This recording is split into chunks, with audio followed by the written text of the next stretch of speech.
This week's reviewer of the week is informed.dad, and he says, fantastic podcast. The information, tips, recommendations, and stories really enables me to support my wife from a place of understanding and confidence. Excited to dive into more as we move into our third trimester. Recommend this highly so more men can support and engage in birthing discussion from an informed place. Cheers. Love that. Yes, if I could have more dads join me on the podcast and say, I'm going to leave a review, I'm going to talk about how I've supported my wife, I would absolutely love to hear from you. So if you are a dad listening, or moms, if your partner wants to jump in and listen, and they're liking what they hear, they found a way to support you well, or partners, if you're like, this nugget of knowledge has really helped me feel confident in supporting my wife or the mom, then please leave a review. Keep listening. This podcast is not just for moms, and you can learn just as much. Yes, I'm speaking to moms, but that knowledge is power. So stay with me. Today, you guys, I'm really excited. We've got another birth story. So Stephanie, will you take a moment and introduce yourself, please?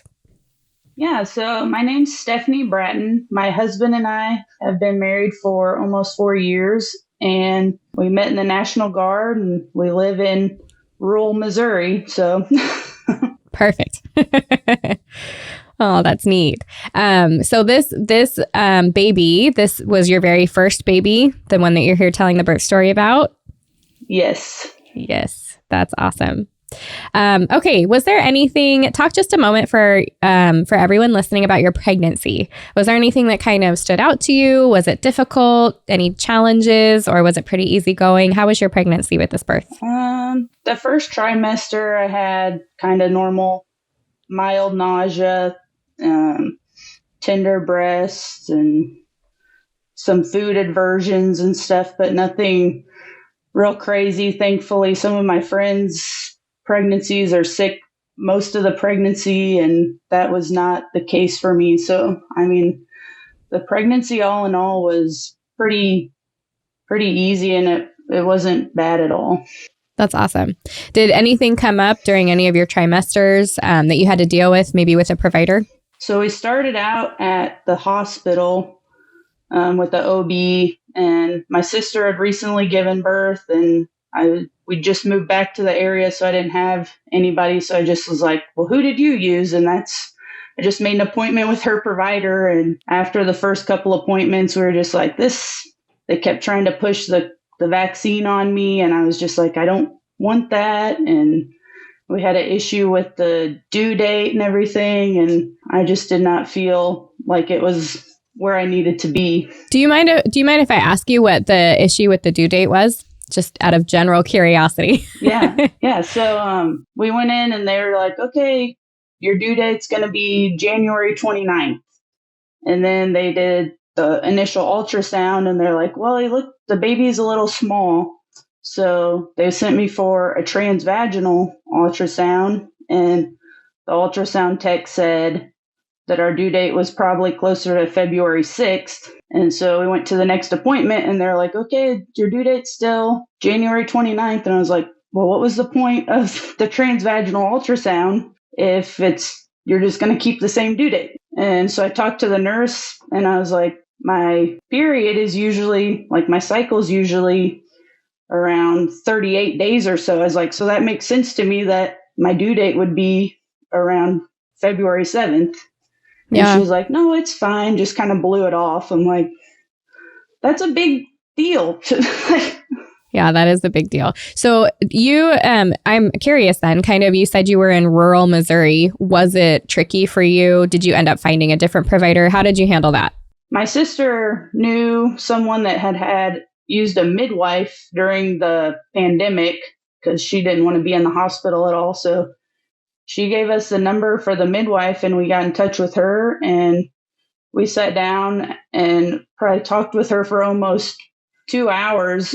And I was just like, this is somebody that I feel comfortable having in my birth space and delivering this baby and just taking care of our care. Excellent. Was she kind of nearby? Did you have to travel for this? She was about 50 minutes away or so.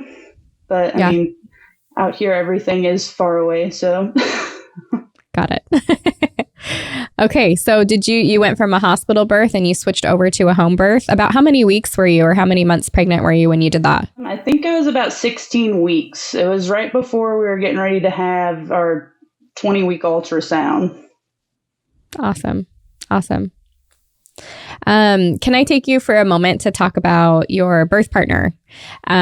What was his thought as all of this was going on? I guess I'm curious too, when you jumped into the birth course, because if you're switching at about 16 weeks, was he kind of like, wait, what are we talking about? Why aren't we at the hospital? Like, what was his take on all of this? Or was he just super supportive from the beginning? He was really supportive. He was really on board with the switch, actually, which I was kind of surprised because he is an Enneagram 6 and like super has a lot of anxiety around planning and everything like that. But he kept saying, he was like, no, this is like kind of actually makes my anxiety less because I don't have to worry about getting you to a hospital while you're in labor and everything.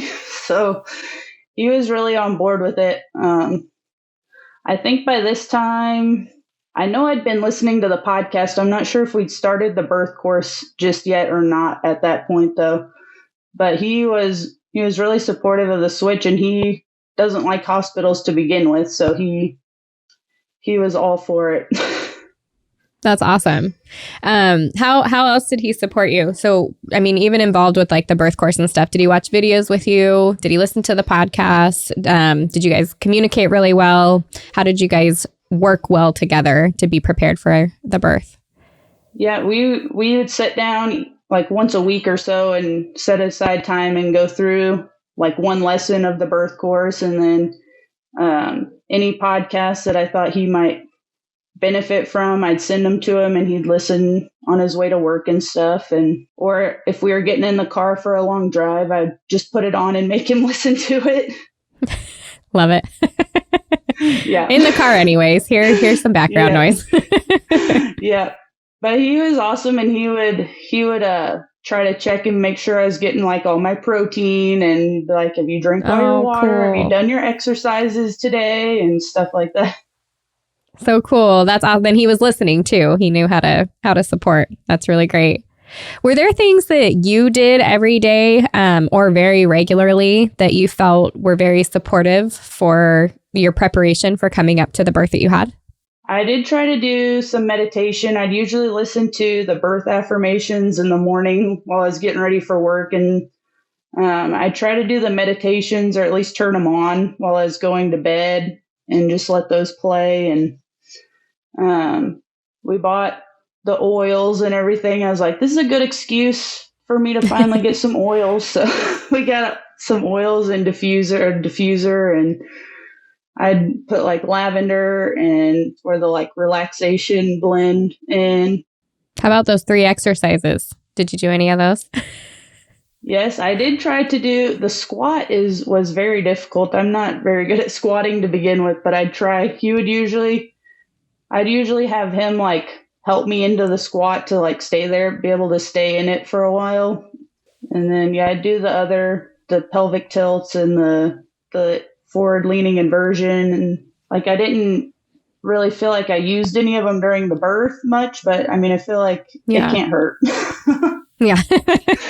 Yeah, it's definitely preparing the right muscles and things for when it's birth time. Not that you're going to be giving birth on hands and knees, which you could, but yes, it's definitely preparatory.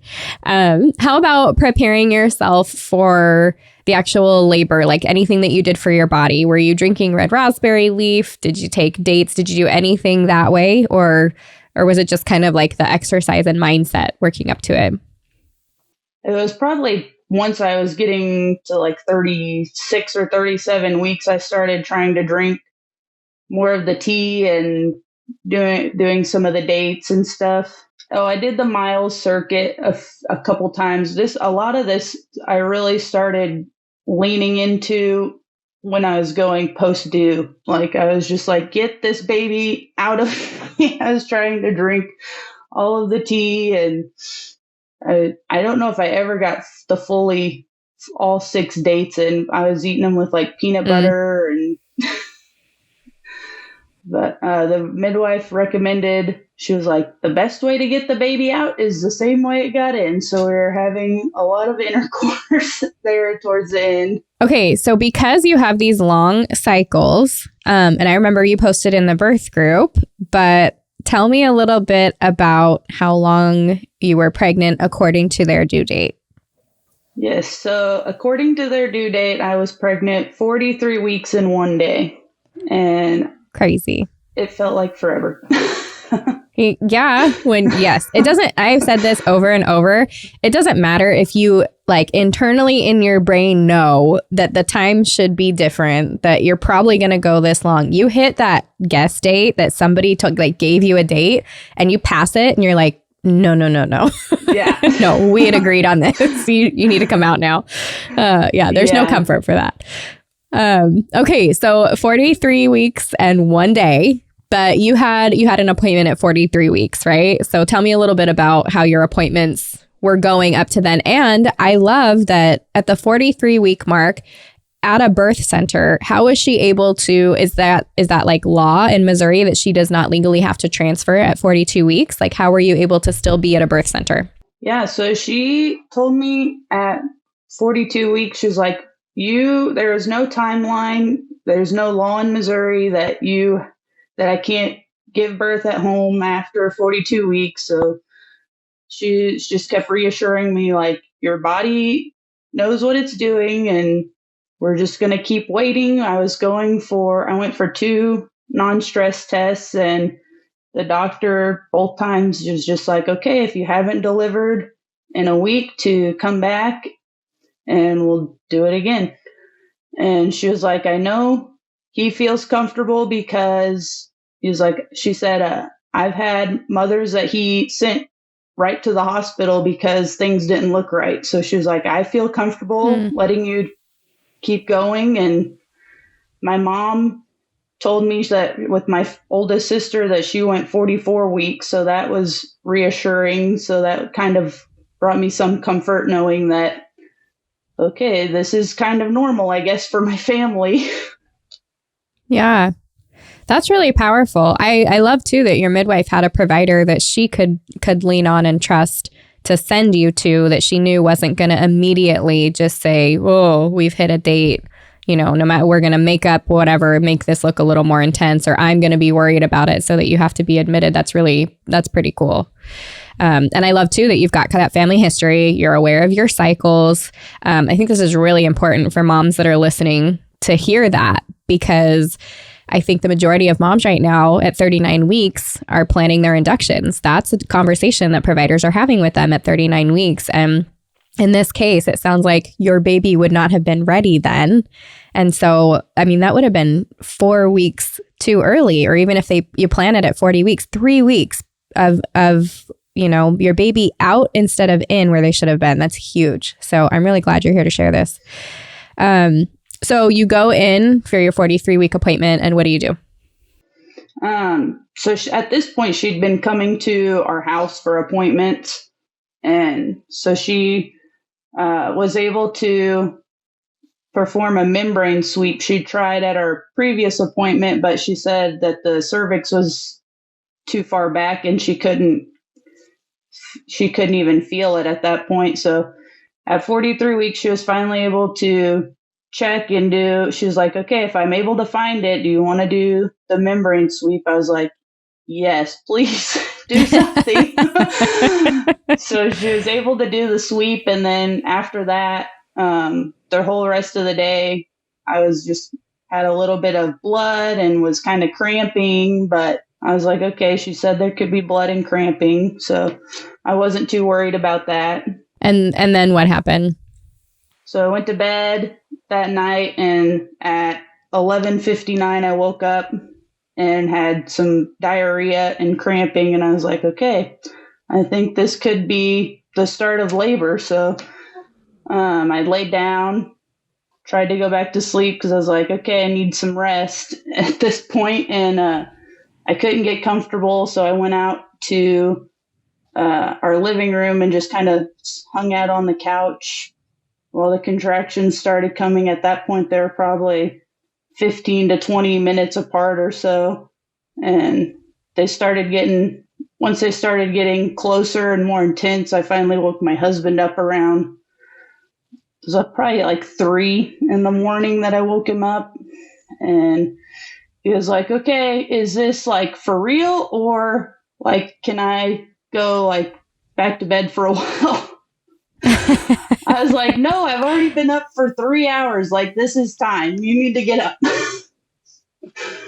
So he got up and got dressed, and he was trying to support me through the contractions. And he called the midwife around 4, and she was like, okay, how is Stephanie doing? Like, what's happening? How are the contractions? And at that point, they were probably getting closer to like 5 minutes apart. And she was like, okay, I'll be there as soon as I can.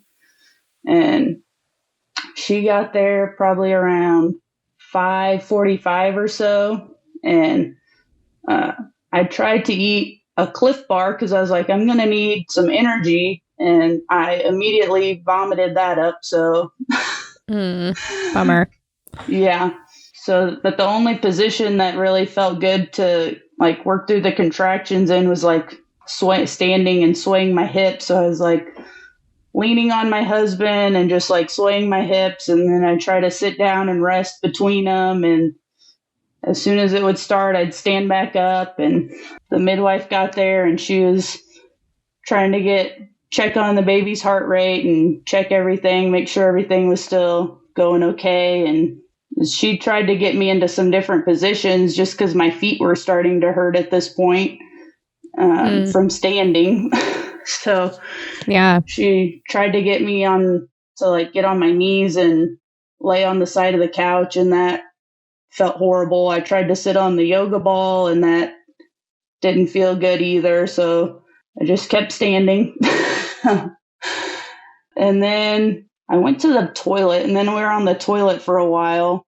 But then when the contractions would come, I'd still have to stand back up for them. And then I do remember I started vomiting several times. And I just remember my midwife saying, oh, she's getting close. I think she's in transition at this point. And I was like, just felt like they were coming right on top of each other. So after that, she was like, okay, do you want to get into the pool now? So I was like, oh gosh, I don't want to move.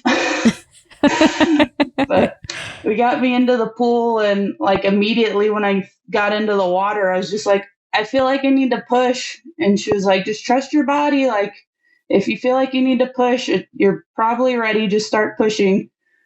And so started trying to push, and that was like the hardest part of the labor, I think, was trying to figure out how to push, like, and trying to keep breathing. I remember my husband just kept going, relax, breathe, calm your breathing. I'm like, I can't. Like, it took me nothing seemed to help. The pushing felt like it took probably 2 hours. I remember the midwife was like, oh, your baby will be here probably by 8:00. And that didn't happen. I was pushing in different positions in the pool for a while, and at one point she was like, your contractions are starting to stall. She was like, you need to like tell your body to keep going and all this stuff. And I was just like, in my head, I'm like, I can't do this. And so she had my mom get some of the clary sage oil and hold in front of my nose, and that worked pretty good, because then it was like they started coming right again, and my mom was like, wow, this is amazing. Yeah, every doula has that in her pocket for that reason right there. Yeah. But we still couldn't get him, like, in the position I was in the pool. I still couldn't like get him worked down enough.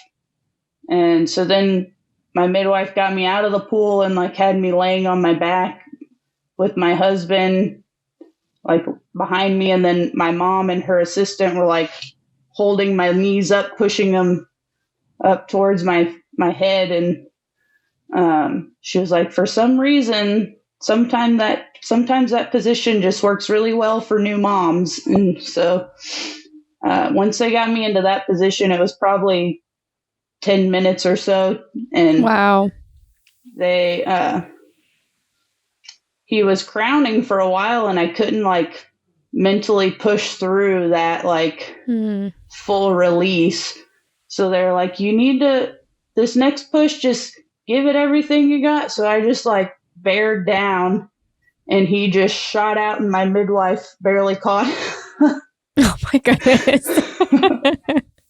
And so tell me a little bit about like postpartum. So he shoots out, your midwife gets him. Were you able to do that immediate skin to skin? How were both of you postpartum? Well, I had a shirt on. So, I mean, she laid him on my chest, but we didn't really get the skin to skin like I was hoping. But she laid him on my chest, and she delivered the placenta and everything. But it was just nice being able to just lay there and take it all in. And I don't know. Yeah. How long after baby's born and everything, did your midwife stick around and do all the little things and clean up? And like how long before you guys were just you at home as a family?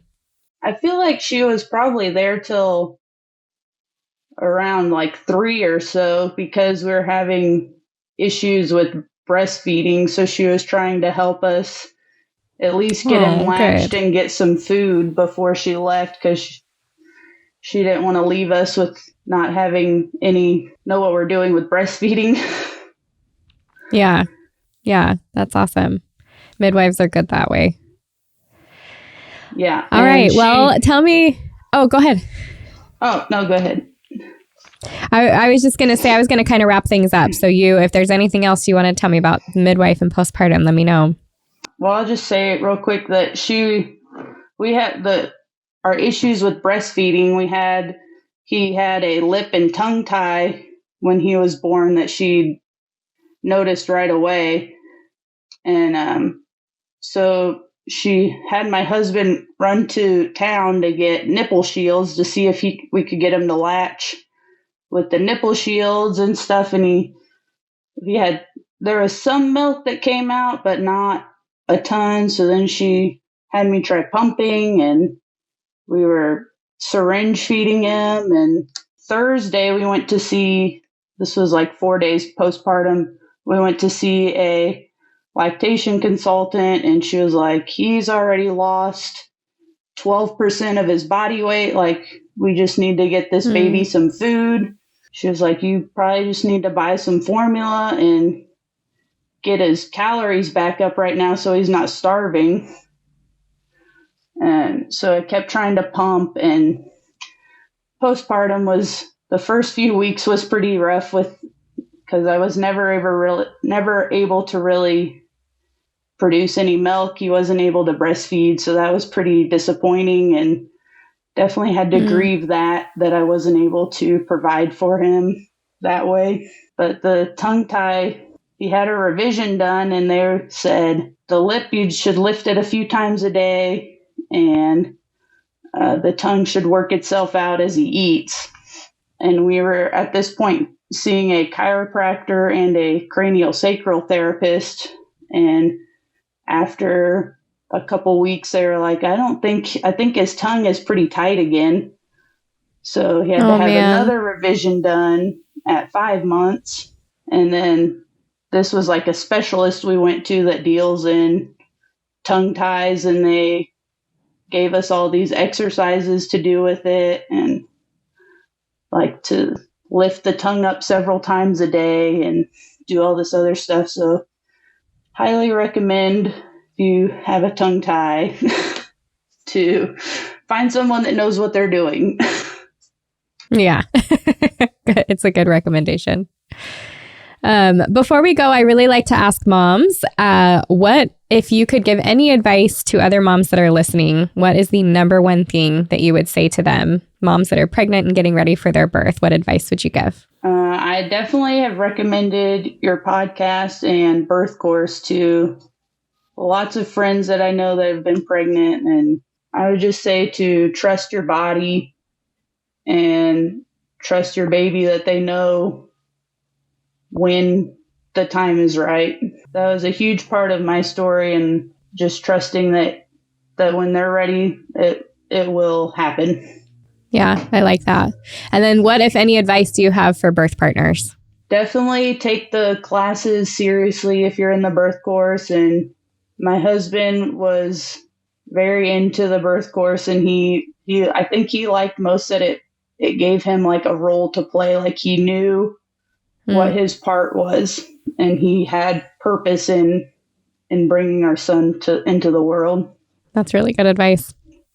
Well, thank you so much for your time today, and thank you for being willing to share your birth story so that many, many women can benefit from this. I really appreciate it.